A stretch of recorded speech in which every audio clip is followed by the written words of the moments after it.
Baby bear refuses to leave injured mom's side, then something shocking happens. The Alaskan wind came shrieking across the plains like a ghost, its icy breath sweeping through the tall, sun-bleached grasses that swayed beneath the burden of the oncoming storm. Winter's edge was near. Already, the air bit hard and deep, pressing itself into fur, flesh, and bone. The sky was bruised with thick clouds, the light dimming to that aching shade of blue-gray that only came in the final moments before dusk. It was a land of harsh truths and quiet resilience, where life held on not through comfort, but through the stubborn will to endure. And in that harsh and beautiful place, a tragedy unfolded in near silence. She lay in the grass, breath shallow, her immense body struggling against pain that laced every inhale. The grisly mother, massive even in stillness, had been dealt a cruel blow. A deep gash split across her left shoulder, torn clean through fur and muscle, weeping blood that soaked the grass beneath her. The wound was fresh, likely from a fight, another predator perhaps, or a desperate escape from a threat she couldn't outmatch. Whatever the cause, it had left her broken and helpless, her strength drained into the soil. Her eyes, once sharp with the knowledge of the wild, fluttered open but could not stay that way for long. The only thing that moved with any strength was her heart, pounding faintly, as if in protest to the fate closing around her. Beside her, tucked close to her unmoving side, was her cub, a tiny scrap of fur and instinct, no more than 4 months old. He was a ball of trembling fluff, his soft brown coat already speckled with the frost that drifted on the wind. His nose pressed into the thick fur of her neck, trying to nudge her awake. When she didn't respond, he let out a low whimper, a sound so small it was nearly swallowed by the wind. Then he whimpered again, louder, desperate, his little body shivering with cold and fear. He knew something was wrong. Deep in his bones, he felt it. The warmth of her body was no longer strong, no longer sure. Yet he stayed. Even as fear crawled through him, even as the hunger in his belly grew louder than his thoughts, he stayed. Something inside him, stronger than instinct, whispered, "Do not leave her." The wind shifted. The cub's ears twitched, catching a distant sound, almost indistinct, the yip of a coyote. Then another. His head snapped up and his small eyes peered into the growing dark. Movement in the distance. Shapes flickering between grass and dusk. Low bodies moving with purpose. The coyotes had caught the scent of blood. They were coming. He huddled closer to his mother, his trembling worsening. He could run, yes. He could dart into the brush and perhaps live another day. But he didn't move. He pressed himself against her flank, bared his tiny teeth, and let out a growl. It was weak, pitiful, but it was the sound of a cub who refused to leave the only world he had ever known. Ethan Cole was not far. The ATV's tires crunched over the hardened trail as he finished his late patrol, scanning the horizon for signs of migration, for changes in movement patterns of the local wolves or moose. He was a conservationist by trade, but more than that, he was a man who loved this land, the rawness of it, the way it demanded honesty from every living thing that called it home. He was bundled against the chill layers of wool and canvas, but his breath still clouded the air as he turned toward a break in the landscape. Movement, barely perceptible, caught his eye. He stopped the vehicle, raised his binoculars. His heart kicked up a beat. A bear cub. Alone. He stepped down from the ATV slowly, his boots crunching against the cold earth. His breath came slower now, mind assessing the risk. Cubs rarely strayed far from their mothers. If he was here alone, something was wrong. He took another step, then another. And then he saw her. The mother lay like a boulder in the grass too, her massive form marred by blood and stillness. Ethan's chest tightened. This was no ordinary field encounter, this was a crisis. And the cub, God, the cub, was standing guard over her like a soldier far too young to fight. As he approached, the cub turned, his fur standing on end. A growl bubbled in his throat, thin and high-pitched, but full of conviction. Ethan raised his hands, palm forward, voice low. "Easy, little guy. I'm not here to hurt her." The cub didn't back down. He stood his ground, pressed against his mother's neck, his eyes locked on the stranger who was drawing closer. Ethan crouched slowly, retrieving the canteen from his belt. He poured water into a collapsible bowl and slid it gently forward. The mother stirred. Her nose twitched with painful slowness. Her tongue reached out and drank. The cub paused his growling, confused. Then, another sound. The unmistakable howl of a coyote. Closer now. Ethan's blood ran cold. There wasn't time to wait for full trust, he had to act. Moving quickly but not abruptly, he returned to his ATV and pulled out the emergency tarp and rope.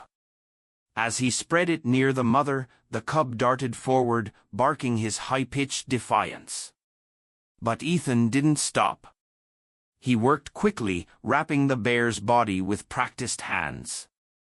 She groaned, but did not resist. The cub paced in frantic circles, unsure what to do, unwilling to leave, but too afraid to intervene. Then the eyes appeared, coyote eyes, reflecting the last flickers of sunlight from the ridge beyond the grass. Ethan grabbed the rope, wrapped it over his shoulder, and began to pull. The tarp slid across the earth, dragging the massive, unconscious body behind him. The cub stared at the movement, looked toward the coyotes, then toward the strange man pulling his mother away. For a long second, he hesitated. Then, he followed. The journey back was punishing. The terrain uneven. The tarp heavy. The night cold and full of threat. But Ethan didn't stop. He felt the cub close behind him, padding beside the dragging tarp, pausing when he paused, moving when he moved. The coyotes didn't pursue, not yet, but the threat was alive in every shadow, every gust of wind. At last, the research cabin came into view, a modest wood structure nestled in the trees, built to withstand the worst of the wild. Ethan pushed the door open with his shoulder and pulled the bear inside, spreading the tarp near the wood stove. The heat was already rising, the fire he'd left earlier now the difference between life and death. The cub entered behind him, wide-eyed and panting. With shaking hands, Ethan tended the wound, cleaning, applying antiseptic, wrapping with gauze and fabric strips. He worked in silence, aware of the cub's eyes on him the entire time. The little one didn't sleep. Not until the mother stirred, her breath deepening, her body relaxing. She blinked up at her cub, gave the faintest huff. Only then did the cub curl against her side and close his eyes. Ethan sat back on his heels, sweat cooling on his brow. In the silence of the cabin, with fire crackling and the wind raging outside, he felt something shift, not in the air, but within him. He had saved lives before. But tonight felt different. Deeper. As if something ancient and quiet had looked him in the eye and nodded. Not all heroes are brave. Some are simply too loyal to run. Some are small cubs who face the dark and stay. Morning came slow and gray. The first light filtered through the frost-laced windows of Ethan's cabin, casting pale streaks across the wooden floor. The warmth from the stove still hung in the air, heavy with the scent of pine smoke and antiseptic. Ethan stirred from his chair, his back aching from having fallen asleep half sitting, half leaning near the bear's makeshift bedding. His eyes adjusted to the dim light, landing first on the cub. The little one had not moved far from his mother's side all night. He was curled into the crook of her belly, a living shadow pressed tight, his breath fogging faintly in the chilly morning air. The mother still lay weak, but her breathing was more even, her massive chest rising and falling with a steady rhythm. Her eyes remained closed, though Ethan could tell she was aware. There was an edge of tension in her frame, not panic, not fear, but readiness.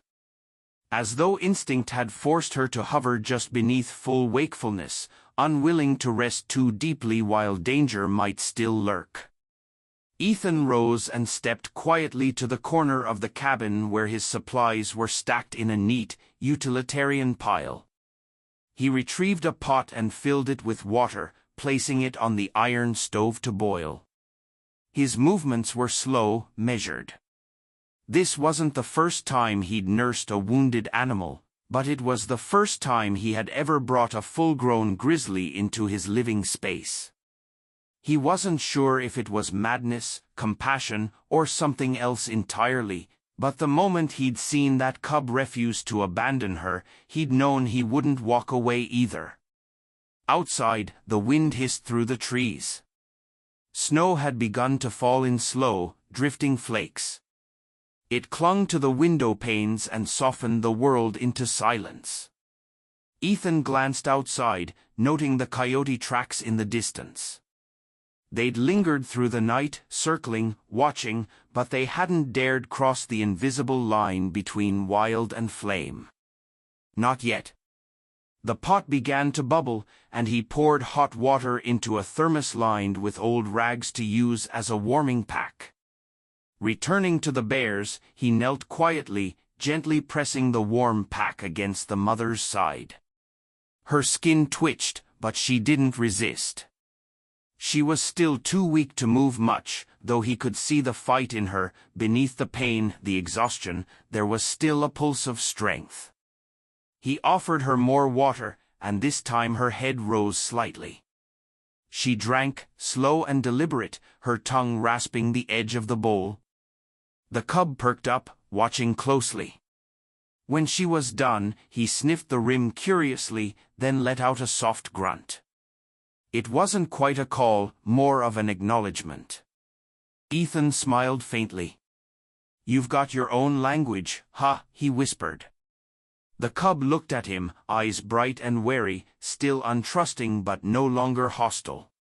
As the morning deepened, Ethan busied himself preparing food. He didn't dare leave them alone, not yet, so he rummaged through his emergency stores, cooked rice, dried meat, a few ripe berries saved in jars. He made a broth and left a shallow dish near the mother's head. She sniffed, then tentatively began to eat. The cub quickly joined her, his hunger overriding any hesitation. Ethan backed away to give them space, settling into a chair near the fire and taking out his field journal. He opened it to a fresh page and began to write, observed female grizzly, approximate 10 years. Severe laceration, left shoulder. Accompanied by cub, male, 4 to 5 months.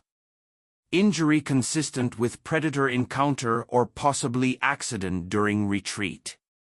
Cub has shown significant loyalty. Defensive behavior present but not aggressive toward human assistance.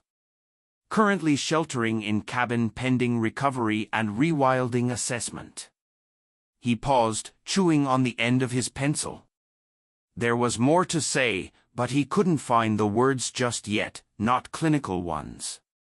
What he was witnessing wasn't just a biological event. It was something raw and ancient, something that clutched at the roots of the soul, a mother's instinct to endure, a child's refusal to let go. Ethan sighed, leaned back in his chair, and stared at the dancing shadows cast by the fire. He hadn't meant for this week to become anything special. It was supposed to be another routine patrol, some camera traps to check, migration data to log, but now his cabin had become a sanctuary, a fragile space where trust, pain, and hope mingled in silence.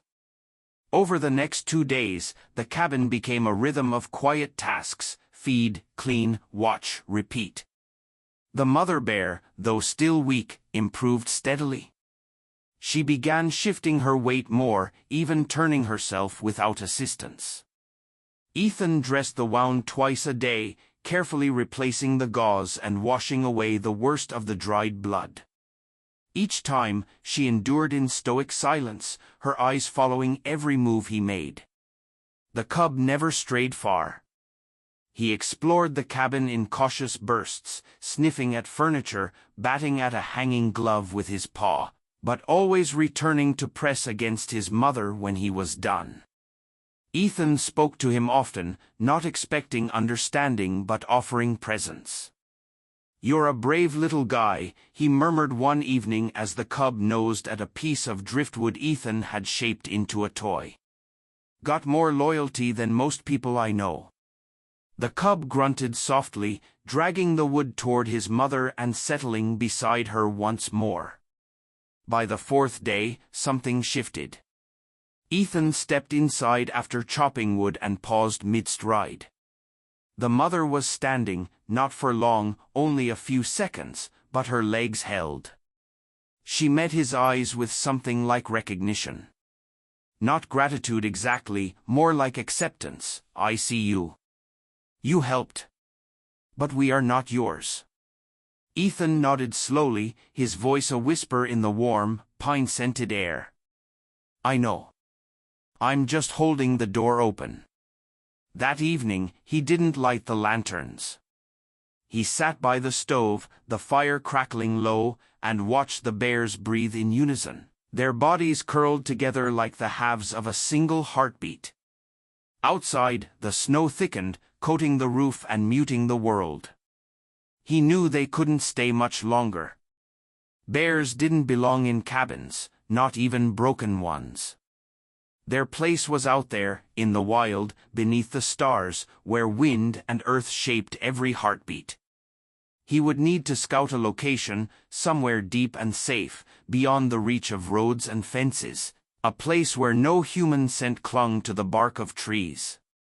As sleep edged in, Ethan let his eyes close, the warmth of the fire lulling him into a dreamless peace.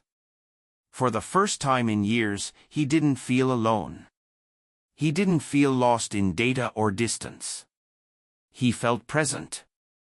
And in that stillness, the only sound was the slow, steady breathing of a mother and her cub, two hearts clinging to each other in the shelter of quiet flames.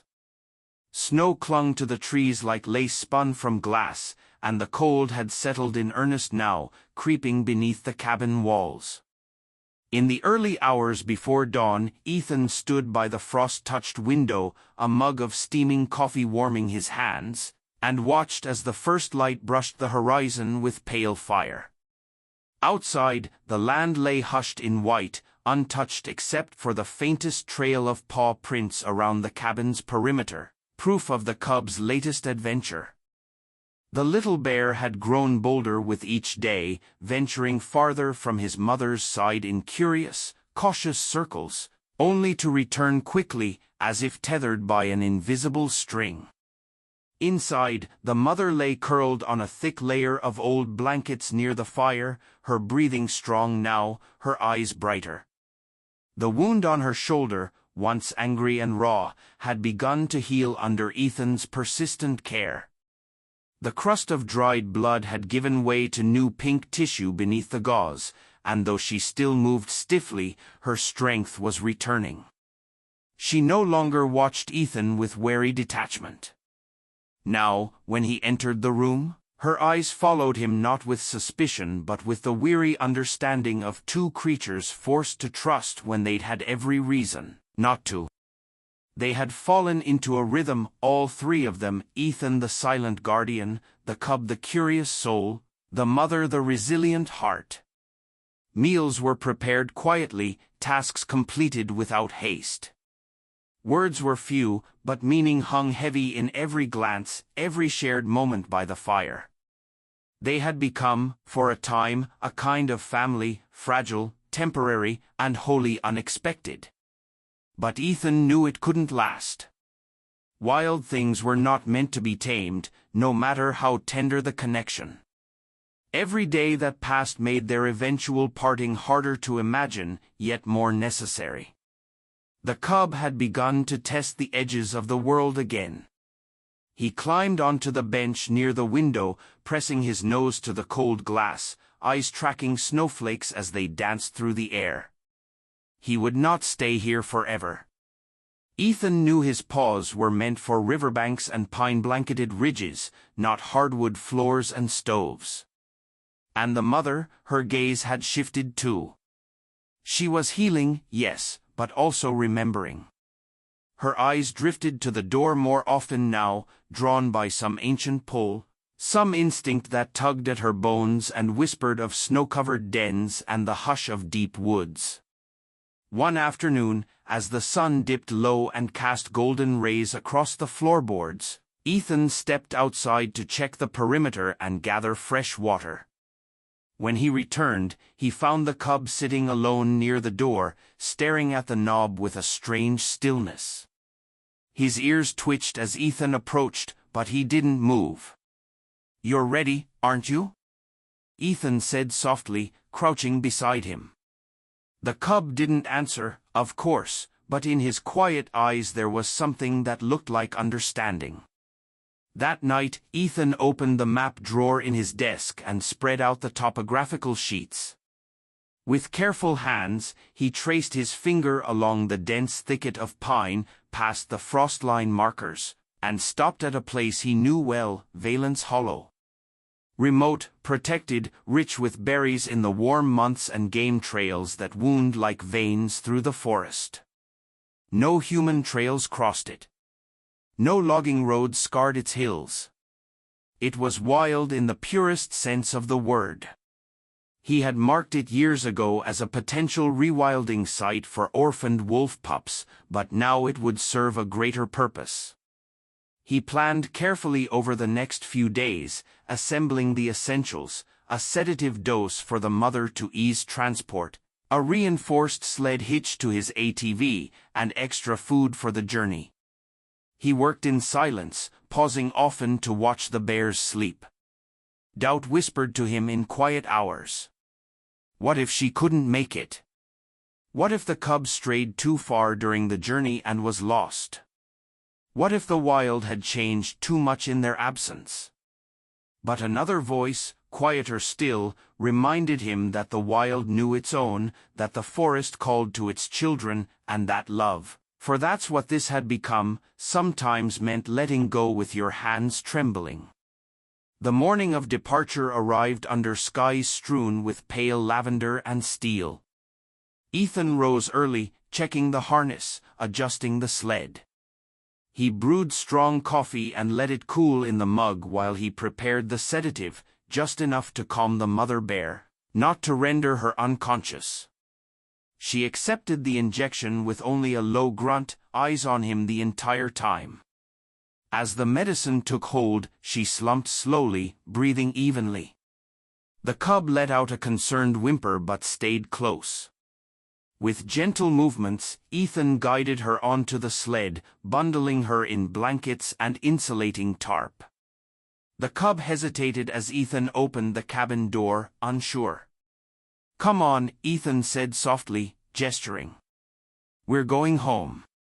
At last, the cub stepped outside into the snow, his tiny paws pressing new prints into the untouched white. He followed as Ethan mounted the ATV, trudging behind the sled like a sentinel. The journey was long and slow. The ATV hummed over packed snow, winding through narrow forest trails.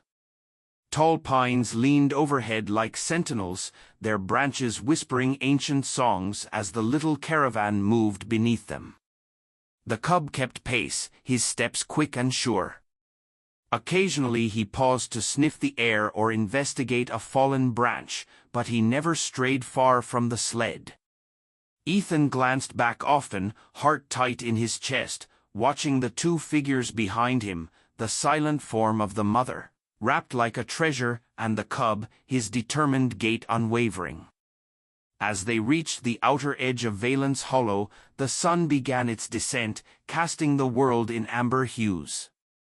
Here the forest opened slightly into a clearing framed by rocky outcrops and windswept firs. It was quiet, untouched, perfect. Ethan stopped the ATV and stepped down, his boots crunching softly. He knelt and unwrapped the sled, checking the mother's vitals. She stirred, groaning faintly. The sedative was wearing off. Good. The cub trotted up, circling her, licking at her muzzle. She blinked slowly, then lifted her head. The scent of the forest filled her nostrils. Her ears twitched. Her eyes, still fogged by sleep, grew sharper as she realized where she was. Ethan stepped back and said nothing. He watched as she rose, legs unsteady at first but strengthening with each heartbeat. The cub pressed to her side, and she leaned into him as though gathering her memories. Then she looked at Ethan. Their eyes locked across the clearing, her dark, ancient gaze meeting his. In that moment, there was no need for words, no need for explanation, just a long, silent understanding between two creatures who had crossed a chasm not meant to be bridged. She gave a low grunt, almost a sigh, and turned. The cub looked back once, eyes bright and wide as if memorizing the shape of the man who had saved them. Then he turned too, and together they walked into the forest. The tall grass swallowed their forms. The snow fell lightly, covering their tracks, and just like that, they were gone. Ethan stood there a long while, the cold biting his cheeks, the silence ringing in his ears. He did not cry, not then, but something inside him broke and healed all at once. He finally turned away and mounted the ATV, the empty sled trailing behind him like a shadow. The wind rose through the trees as he rode back alone, and for the first time in days, the cabin felt quiet. Not empty, but quieter. That night, Ethan lit a single lantern and opened his journal to a fresh page. His hands moved slowly, etching the final words of a story that no one else would ever truly understand. Released female grizzly and cub into hollow. Both mobile. Mother responsive. Cub healthy. Minimal human contact during care. Rewilding successful. Outcome uncertain but hopeful. He stared at the page for a long time. Then beneath the notes, in smaller script, he wrote, "Sometimes the wild returns what we think we've lost. Sometimes it takes what we didn't know we needed. Either way, it knows the way home." Winter deepened in the weeks that followed, settling over the Alaskan landscape like a shroud of silver silence. The trees stood still beneath their burden of snow, and the rivers ran slower under a thickening crust of ice. Ethan's cabin, once a refuge pulsing with the quiet breath of life, now echoed with absence. The blankets were folded. The sled cleaned and stored. The healing supplies packed away as if the story had been nothing more than a passing storm. But it hadn't been. The space still held the shape of what had happened. There was a scuff mark on the wall where the cub had reared up to sniff a lantern. The fire still crackled in the same old stove, but its warmth felt different now, like a memory rather than a comfort. Ethan moved through the days in a kind of quiet reverence, his routines unchanged on the surface, checking camera traps, cataloging species movement, refilling feeders in the high ridge. But something beneath those habits had shifted. He had returned to solitude, yes, but not the same kind. Not the kind that used to feel like peace. This solitude was colored with echoes, of small growls in the night, of soft, raspy breath, of the press of trust offered in trembling silence.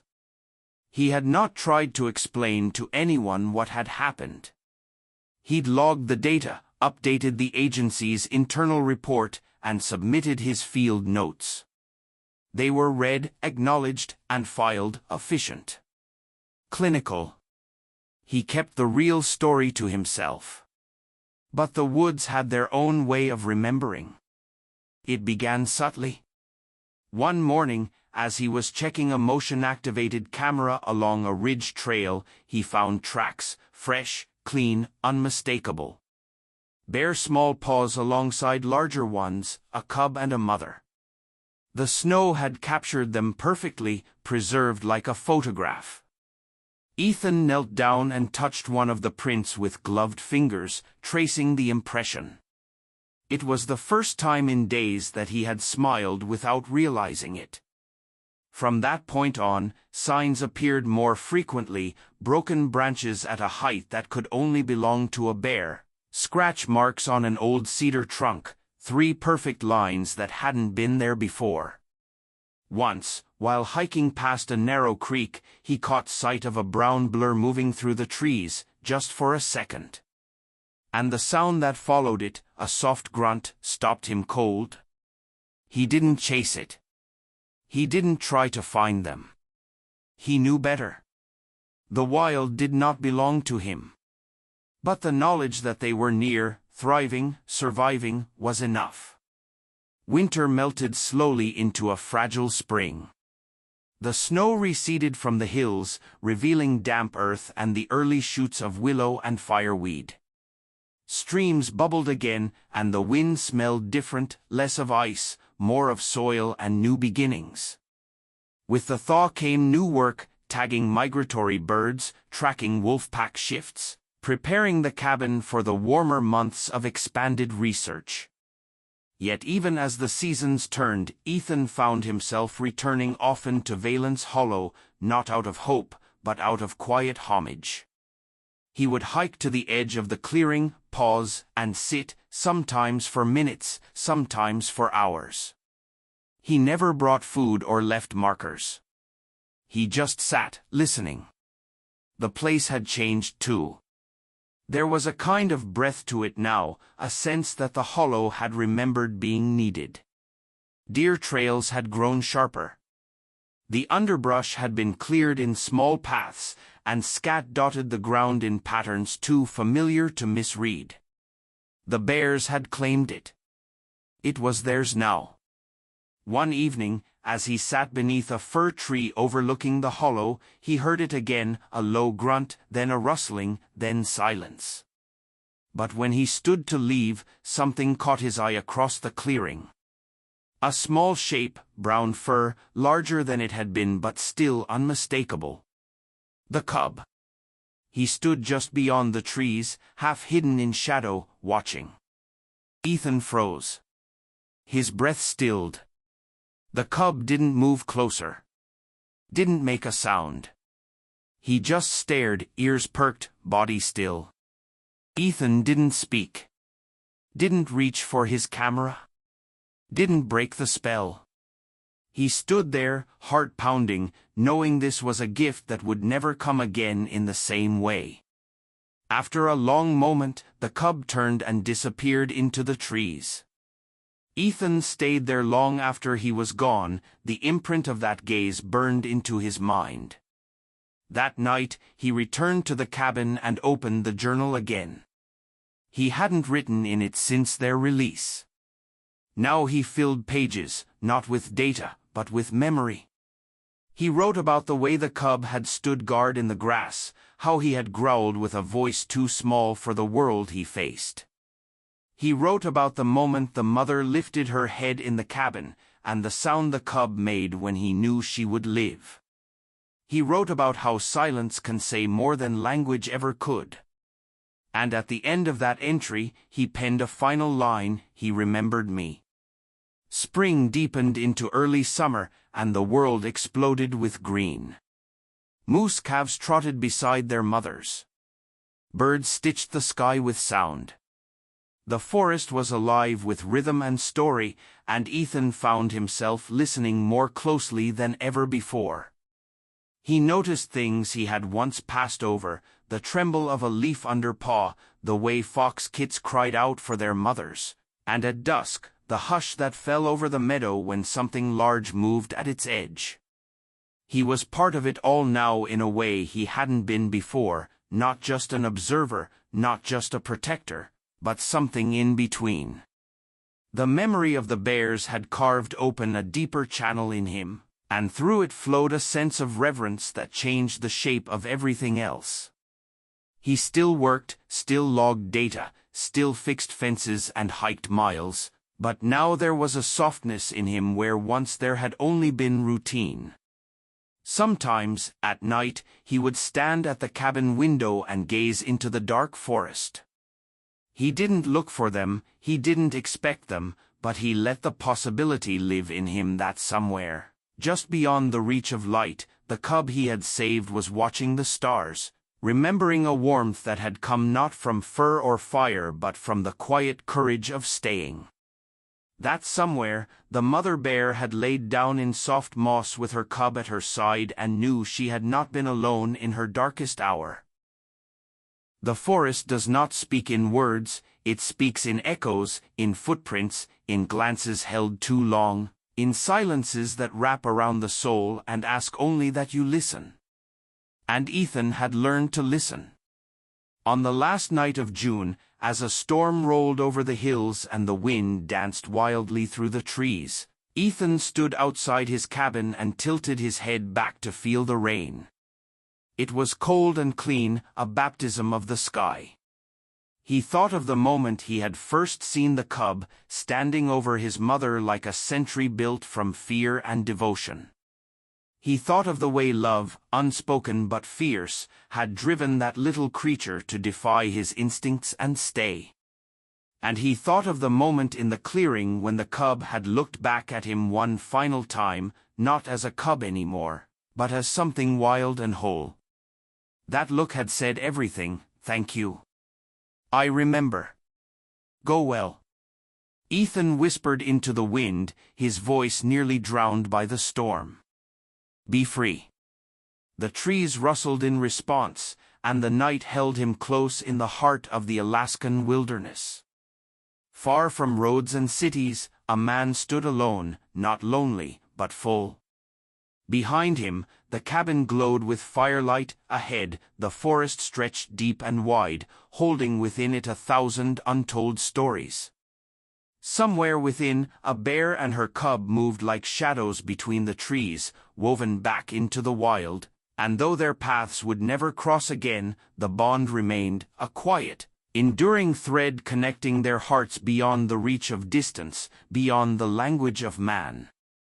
In the wild, survival is often about instinct, but love, pure, fearless, wordless love, had made them family, if only for a time. And time, when marked by such moments, is more than enough. Late summer laid a golden hand across the land, warm and rich and full of quiet farewells. The grass on the plains swayed and talked, waves heavy now with seed, humming with bees and life returning.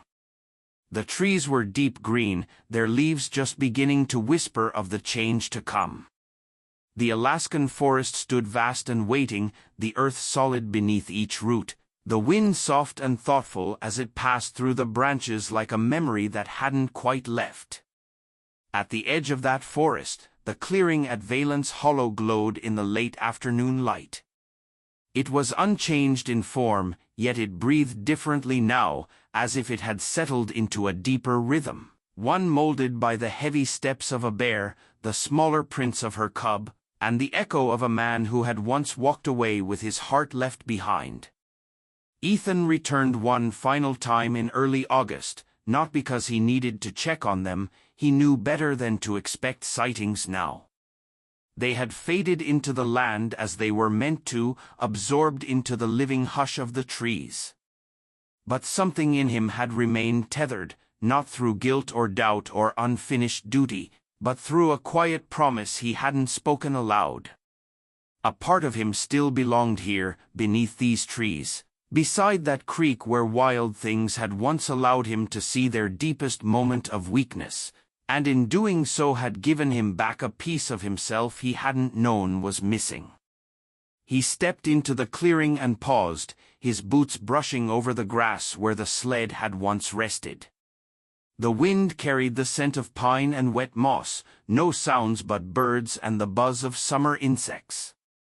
He let his hand rest on the old cedar trunk, marked with scratches now faded, overgrown with thin green tendrils. It had become part of the forest again, and he supposed he had too. He settled by the base of a tree, unshouldering his pack and removing the small carving he had brought, a simple figure whittled from driftwood during a rainstorm weeks earlier. It was abstract in shape, but he knew what it meant, a mother and her cub pressed close, not realistic, not detailed, just motion and closeness in the suggestion of love, carved by rough fingers in the dark.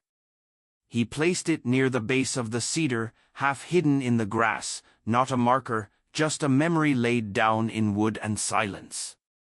He sat a long time after that, knees drawn up, watching the sun lower behind the trees as shadows lengthened. A soft breeze stirred the tall grass, and for a moment it moved in a familiar rhythm, the kind of motion that suggested breath, that suggested fur brushing against blades, that suggested that even if they were not here now, they had been. And their presence remained, not in body, but in the way the clearing listened. He didn't speak, there was no need. The forest was listening, and he had nothing left to say that it didn't already know. When he rose, the weight in his chest was lighter, not gone, not ever, but softened by time and gratitude. He slung the empty pack over his shoulder and walked back the way he came, not looking back.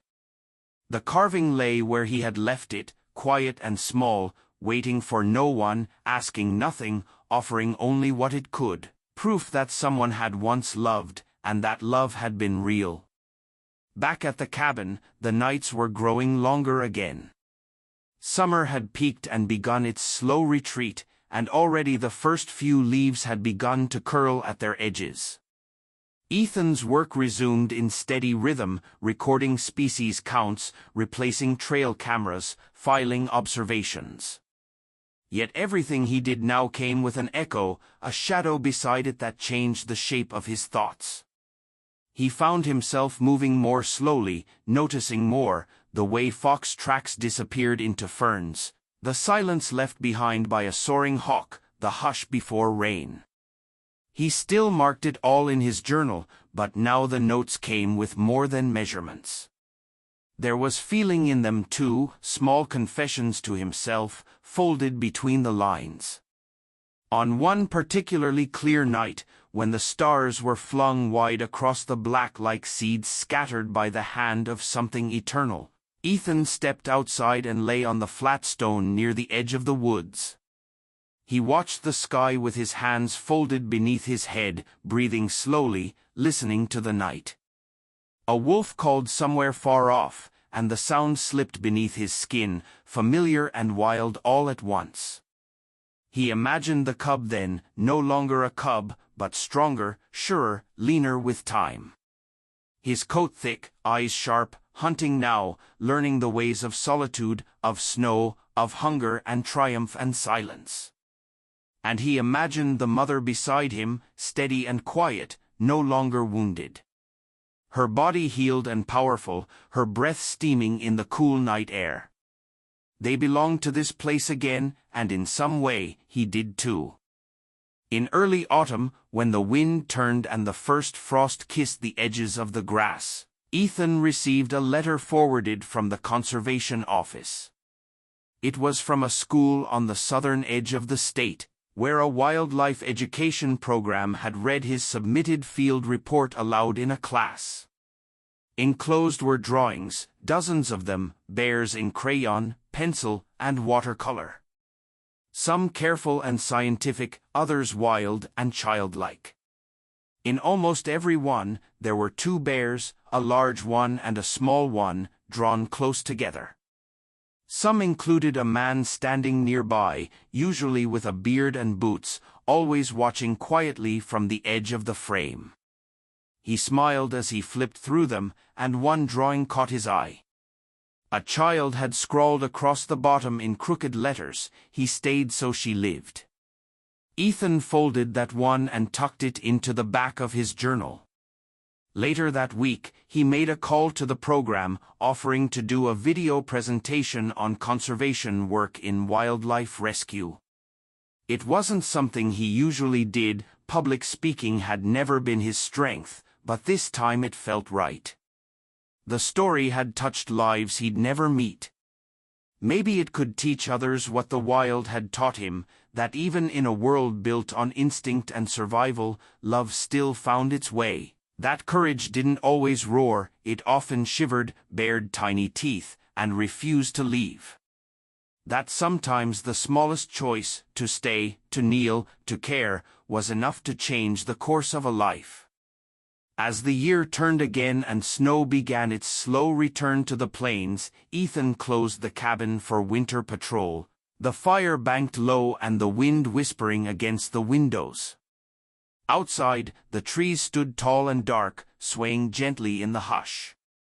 Somewhere far beyond them, in the deep folds of the wild, a bear moved through the dusk with quiet steps, her cub now taller, his stride matching hers, his breath clouding the air beside her in soft puffs of heat. They did not know the man still thought of them each day, they did not need to. The wild had taken them back, and in doing so had offered him something rarer than data or recognition. It had offered him a belonging deeper than speech, truer than maps. He looked once more toward the forest as he latched the cabin door, and in that stillness, something stirred, not sound, not shape, but memory. A shape of fur and frost, a growl too small for war but too strong for surrender, a cub who stayed, a mother who survived, and a man who watched them disappear into the trees. Heart cracked open, soul rearranged.